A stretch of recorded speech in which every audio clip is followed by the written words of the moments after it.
Settle in now, and let the world outside your window fade for a time. Listen closely, not just with your ears, but with that quieter, older part of yourself, the part that still wonders at shadows and yearns for lost stories.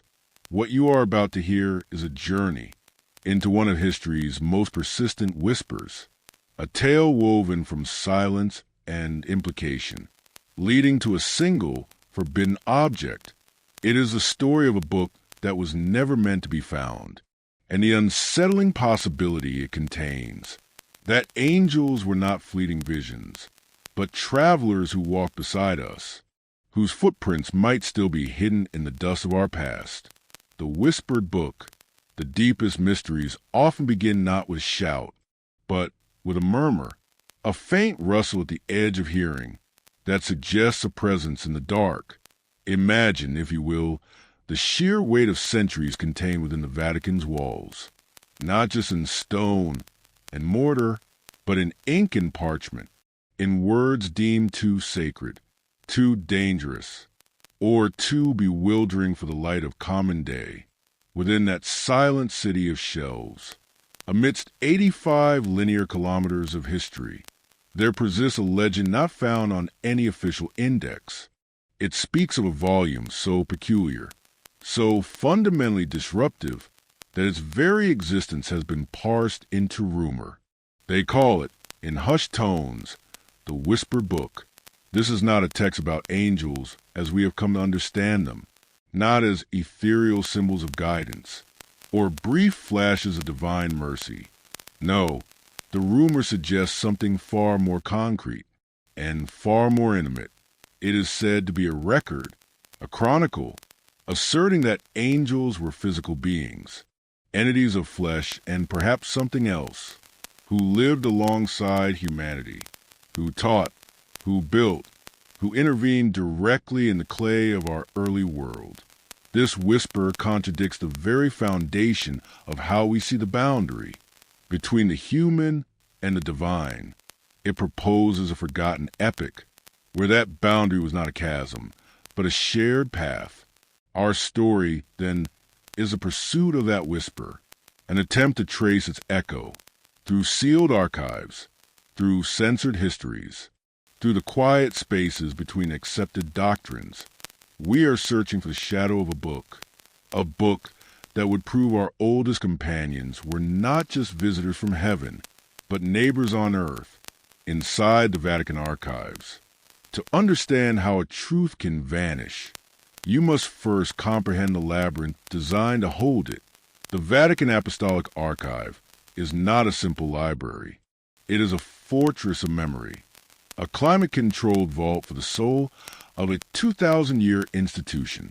Its access is a privilege measured in micrometers, granted not to the curious, but to the rigorously vetted scholar with a precise, approved thesis. The atmosphere here is one of profound quiet, a silence that feels less like absence and more like a held breath. Rows of ancient wooden cases stretch into dimness, each containing bindings of leather and vellum that have absorbed the anxieties, hopes, and power struggles of millennia. Every document here passed through a filter of necessity, but the archive's vastness is its own kind of secret. With over 12 centuries of continuous accumulation, its catalogs are not, and have never been, fully comprehensive.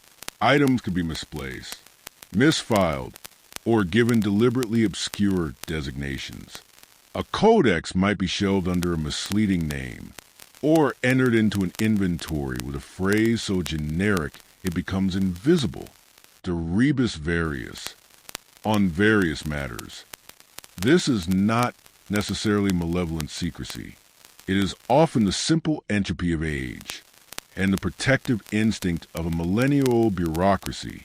The myth of the archive as an impenetrable black box is just that, a myth, yet the reality is perhaps more fascinating. It is a place where things are not destroyed, but sequestered, where a problematic idea is not erased, but buried under layers of administrative serenity. In this context, a book deemed theologically awkward or dangerously literal, would not necessarily be burned. It might simply be led into this quiet, endless maze, given a new, forgettable name, and left to sleep on a shelf, waiting for a request slip that will never come. The archive, therefore, is the perfect keeper of a whispered secret. It does not shout about what it hides. It merely turns a key and swallows it in dignified silence. Angels in ancient belief. To grasp why such a book would be so destabilizing, we must journey back to a time before angels were sanitized into icons. In the earliest strata of belief, from which Judaism and later Christianity grew, the divine realm was populated by beings of startling tangibility. Look to the book of Genesis, not with modern eyes, but with ancient ones. Here, 3 visitors come to Abraham's tent. They do not shimmer or hover. They arrive as men. Abraham washes their feet, a gesture for dusty travelers. Sarah prepares a meal, and they eat. They consume physical food. They speak with human voices. The line between angel and man is, in that moment, almost non-existent. Or consider Jacob, wrestling all night with a figure at the ford of the Jabbok, a brutal, exhausting, physical contest of muscle and will.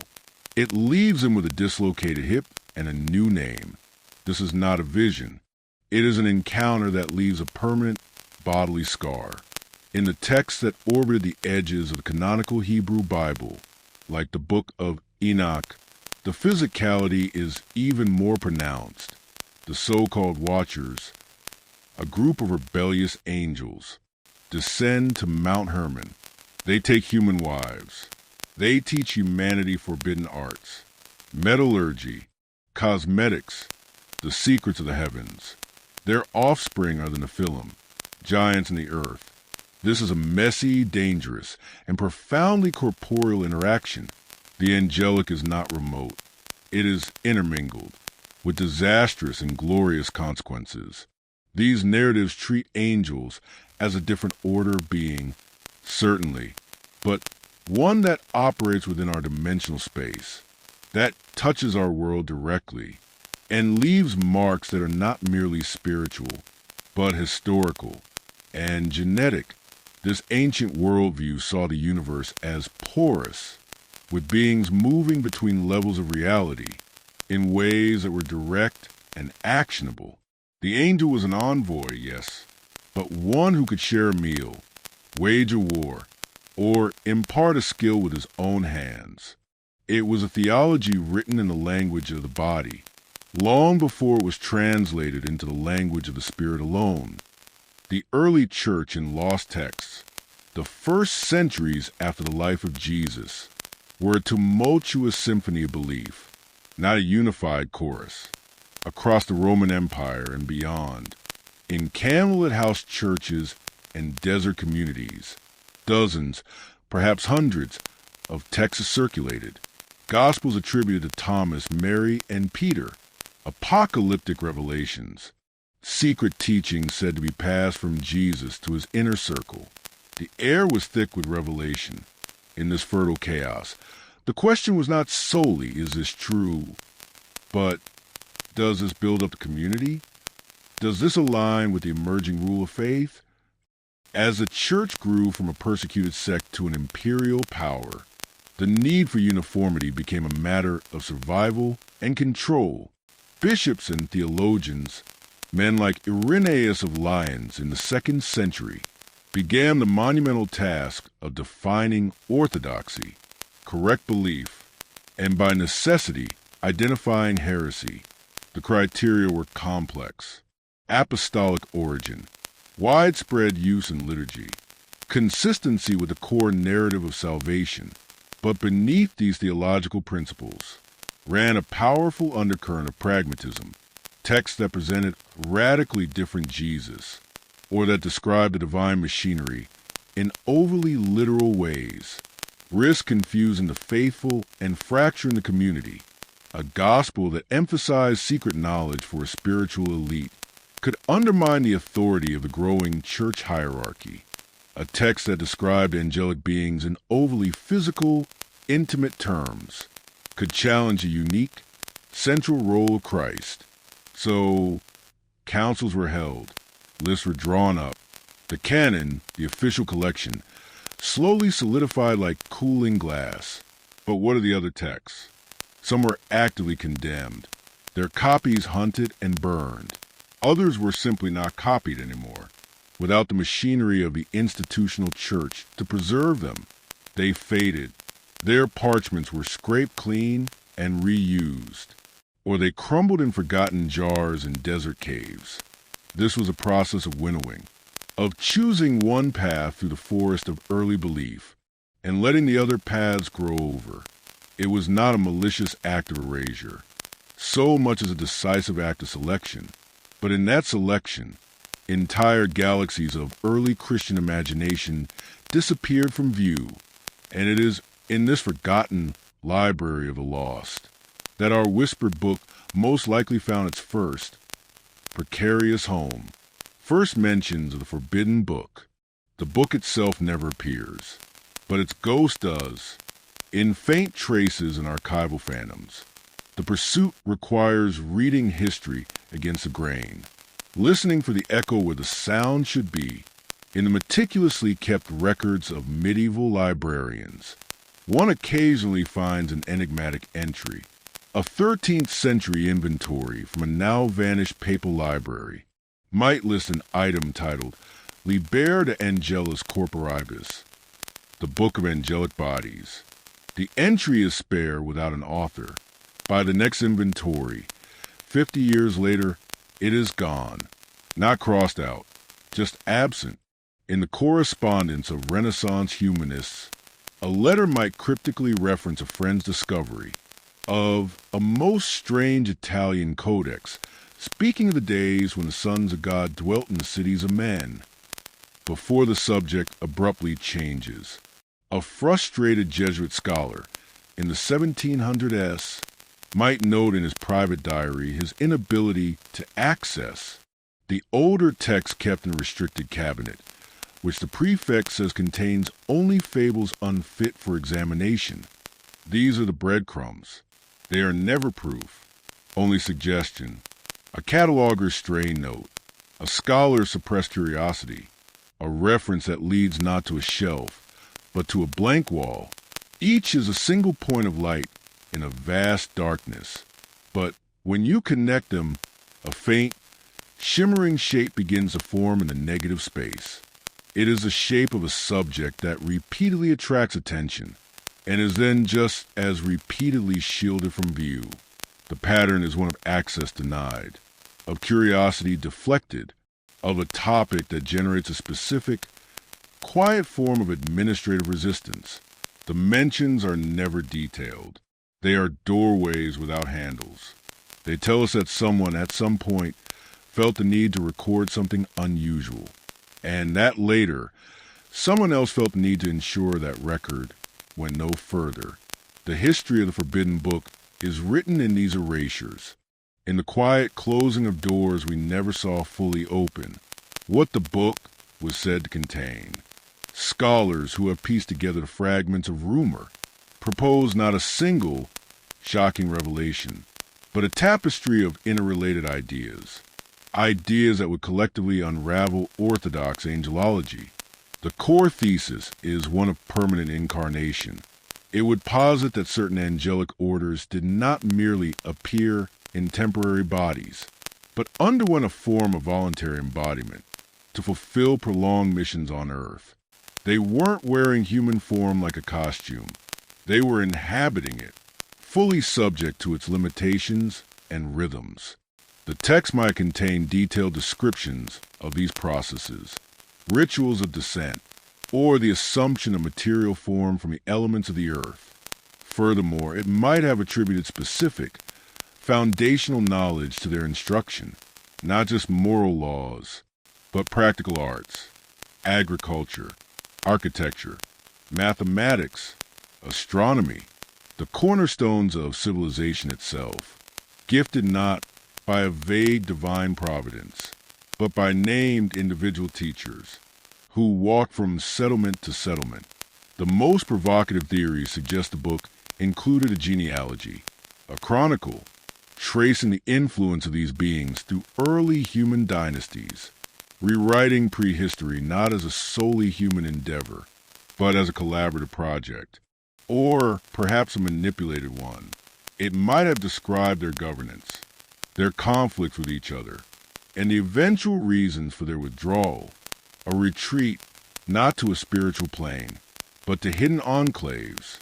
This is not the angel as messenger, but the angel as pioneer, as city builder, as hands-on tutor. The theological implications are seismic. It suggests a plan for creation far more hands-on and messy than later theology preferred.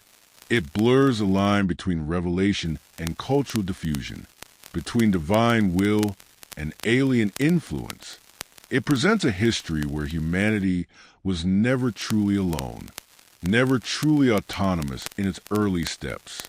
The book, therefore, would be dangerous, not for a single sentence, but for an entire framework, a lens that, once placed over the early world, would refract the light of history into entirely new and uncomfortable patterns. Angels as physical beings, the whispers of a hidden text. Find strange Consider the angel who visits Samson's parents in the book of Judges. He appears as a man, and when asked his name, he replies, "Why do you ask my name, seeing it is wonderful?" A cryptic answer. But then, remarkably, Manoah offers to prepare a young goat. The angel declines the food, suggesting instead an offering to God. But he does instruct them to place the meal on a rock. Then, as the flame consumes the offering, the angel ascends in the flame. The interaction is tangible, localized, a physical phenomenon observed by two people. In the book of Tobit, the archangel Raphael accompanies a young Tobias on a journey, presenting himself entirely as a human companion. Azarias, he gives practical travel advice, helps catch a fish, provides instructions for healing. He walks, talks, eats, and sleeps alongside the young man, only revealing his true nature at the journey's end. "I seem indeed to eat and drink with you, but I use an invisible food and drink," he explains, a line later theologians would seize upon to spiritualize the event. But the narrative force of the story rests on the reality of the shared journey. The early apocalyptic literature is replete with such physicality. Angels have faces, wings that make sounds, hands that hold measuring rods. They are not amorphous lights. They are described as wearing linen, having hair, voices that shake foundations. The question that arises is not, why would someone invent a book about physical angels? But rather, when and why did we stop reading our own text literally? The shift was gradual, spearheaded by theologians like Augustine, who sought to systematize and spiritualize the divine hierarchy, removing the messy anthropomorphic elements. The physical angel became an allegory, a symbol of God's action. The literal was sublimated into the mystical. So the idea in the whispered book is not an alien invention. It is a stubborn persistence of the oldest layer of understanding, a layer that was deliberately paved over as the road of orthodoxy was smoothed and widened for traffic. Why such a book would be dangerous. Imagine the foundation of a great cathedral, not as solid stone, but as a delicate equilibrium of counterweights and balances. Doctrine functions in a similar way. The removal or addition of one weight can stress the entire structure. A text affirming the physical, historical presence of angels would apply pressure at multiple critical points. First, it challenges the uniqueness of the incarnation, the central tenet that in Jesus Christ alone did God fully become man. If other divine beings had taken on flesh for extended periods, the singular event of Christ's life is subtly reframed. It becomes the climax of a pattern. not the unprecedented exception. Second, it complicates human free will and responsibility. If early civilization was directly tutored, if laws and arts were given, not discovered, then human history is not a story of autonomous struggle and ascent, but of managed development. Our genius becomes a kind of inherited knowledge. Our morality a handed-down script. This undermines a key narrative of human dignity. Third, it presents a severe challenge to ecclesiastical authority. If such profound truths were known to the earliest peoples, yet later suppressed, a devastating question forms. What else was kept from the faithful? The Church's role as the sole interpreter of divine mystery is fractured. It becomes a gatekeeper not just of truth, but of truths it deemed inconvenient. Finally, on a primal level, it disrupts the comforting hierarchy. Angels become neighbors, possibly fallible, with their own agendas and histories. The clean separation between the spiritual and material worlds collapses. The universe becomes a far more crowded, interactive, and politically complex place for a church seeking a unified, authoritative system of belief. Such a text would be an instrument of chaos. It would not simply add a new fact. It would demand the rewriting of the entire story, from creation forward. Its danger lies not in heresy, but in reconstruction. Suppression, not destruction. The Church has demonstrated a nuanced relationship with forbidden knowledge. Outright destruction is often the tool of the desperate. A mature institution understands that destruction creates martyrs for ideas, and ashes can be more potent than parchment. The more sophisticated method is encapsulation. You do not burn the troubling text. You remove it from circulation. You strip it of context. You label it apocryphal or legendary, and you place it in a controlled environment where it can do no harm. The Vatican Archive is the ultimate embodiment of this principle. It is a kind of theological quarantine. A dangerous idea locked in a vault is rendered inert. It cannot reproduce, cannot influence, cannot argue back. It is neutralized. The Index of Forbidden Books was not primarily a bonfire schedule. It was a censorship list, a directive on what the faithful should not read. The books themselves often continued to exist, but in restricted libraries, under lock and key.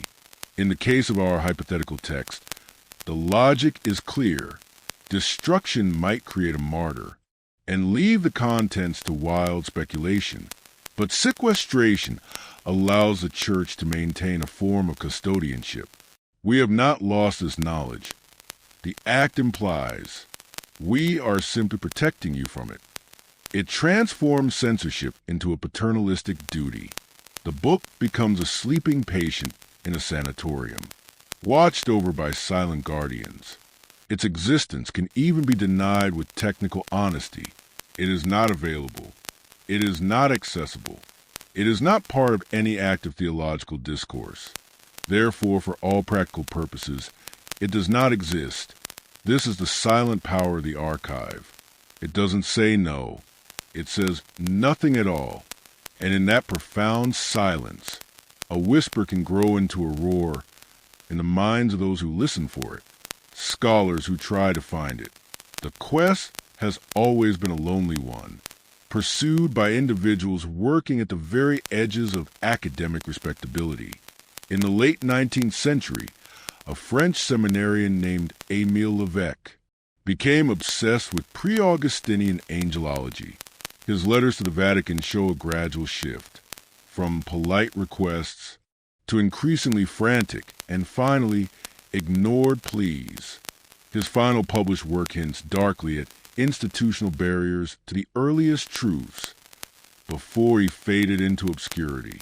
In the 1920s, an Italian paleographer named Father Giovanni Bertoni was granted unprecedented access to help reorganize a section of the art.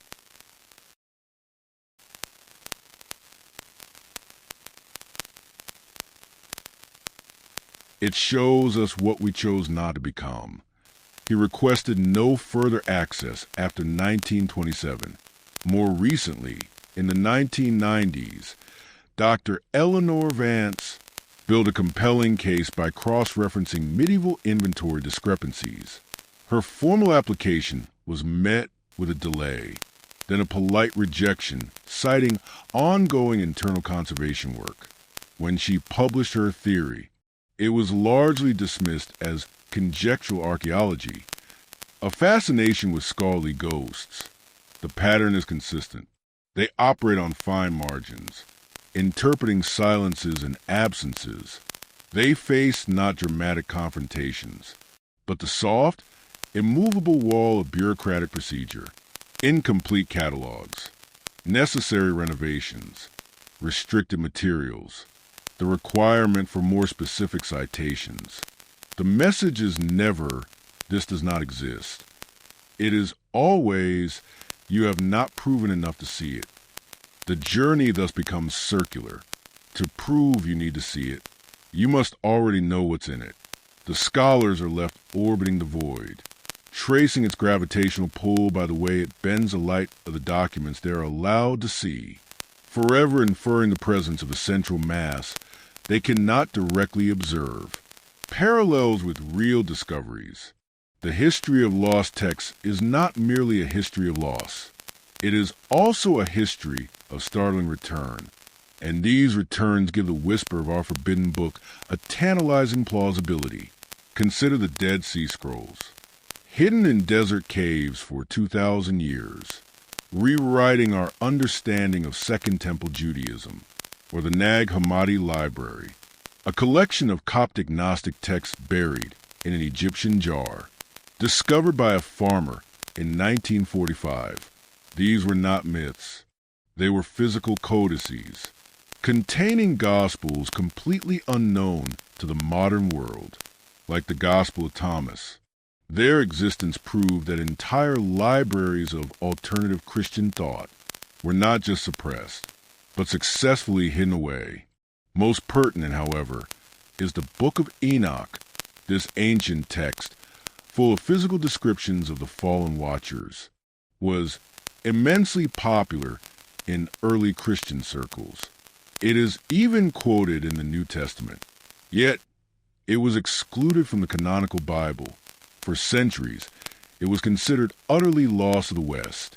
Then, in the late 18th century, a Scottish explorer named James Bruce brought back 3 copies from Ethiopia, where it had remained part of the biblical canon. It returned from a fringe, a complete text, confirming the very angelic narratives that have been relegated to legend. These are not exceptions. They are evidence of a rule. Ideas are remarkably resilient. They can be buried, but they are rarely annihilated. A single copy, safeguarded in a monastic library, an aristocrat's collection, or a papal archive, can survive the consensus of centuries. The discovery of these texts did not destroy faith, but it dramatically complicated historical understanding, forcing a reevaluation of the early religious landscape. They are proof that the vault of history is not sealed. Sometimes, a door swings open on a forgotten corridor. The existence of one hidden book makes the existence of another not just possible, but likely. If the Book of Enoch could return, what else is waiting in the wings of time, patiently holding its place in the dark? Chapter 12, the Vatican's official position. When confronted with questions about restricted texts, the Vatican's response is a masterpiece of calm, opaque stability. Officials do not engage with specifics. They speak in broad, principled terms about the sacred duty of preservation, the fragility of ancient materials, the necessity of scholarly rigor. The archives, they emphasize, are not a secret, but a scholarly resource with necessary rules. They point to the thousands of researchers who access materials each year. The possibility of a single suppressed text is gently deflected as a misunderstanding of archival process or the stuff of conspiracy theory.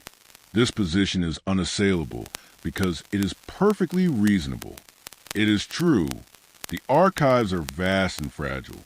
Access must be controlled. This reasonable reality becomes the perfect cloak for anything that might, in fact, be deliberately sequestered. The official silence on a book of angelic bodies is absolute, not because they deny it, but because they do not acknowledge the premise of the question. It is a silence born of centuries of practice, a way of allowing time to dissolve curiosity. The effect, however, is often the opposite. In psychology, there is the Streisand effect, where attempts to hide information only magnify interest. The Vatican's dignified silence functions in a similar, slower way across generations, by never saying no to a specific question, but always saying, "Not yet." They transform the object of inquiry from a historical document into a legend. The lack of a denial becomes a kind of negative evidence. The vacuum of information creates its own gravity, pulling imagination inward. The official position does not settle the matter. It becomes an integral part of the mystery itself, a riddle wrapped in institutional courtesy. It tells us that whether the book exists or not, the Church has mastered the art of managing the narrative of its own secrets, not through confrontation, but through the patient, infinite application of calm and routine. If the book were released today, the impact would not be a sudden collapse of faith, but a profound and quiet reorientation, a global, slow-motion double-take. The initial reaction might be sensational headlines, but the real work would happen in the silence that follows, in seminaries, universities, and in the private thoughts of millions. Theologians would embark on a monumental task of reinterpretation. They would not discard existing doctrine, but would be forced to expand it, to find a place for this literal, physical interaction within the grand narrative of salvation history. Was it precursor? A parallel strand? A different mode of divine relationship? The historical and archaeological worlds will be thrown into ferment. Every ancient site, every unexplained technological leap in prehistory would be re-examined through a new lens. The quest for evidence will become a global project, not of faith, but of forensic history. For the individual believer, the change would be deeply personal. The spiritual realm would feel closer, more tangible, but also more complex.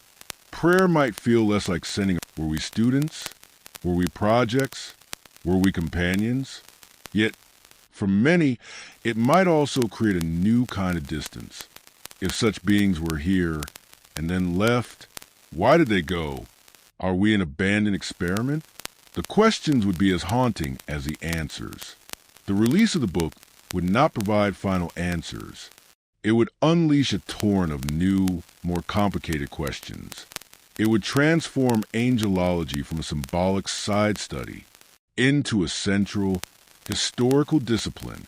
It would demand that we grow up spiritually and intellectually to confront a universe far less abstract and far more strangely populated than we have been taught. The question that remains, after the theories, the historical parallels, and the analysis of power, we are left with a single, haunting human question. Why are we so drawn to the idea of the forbidden? It is not merely about rebellion or curiosity. It speaks to a deep intuition that our story is incomplete, that the official record is an edited volume, and that the full text of our past contains chapters redacted for reasons we can only guess.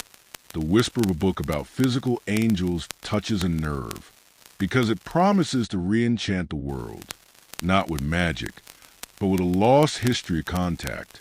It suggests our ancestors lived in a universe that was more communicative, more interactive, and perhaps more dangerous than our own.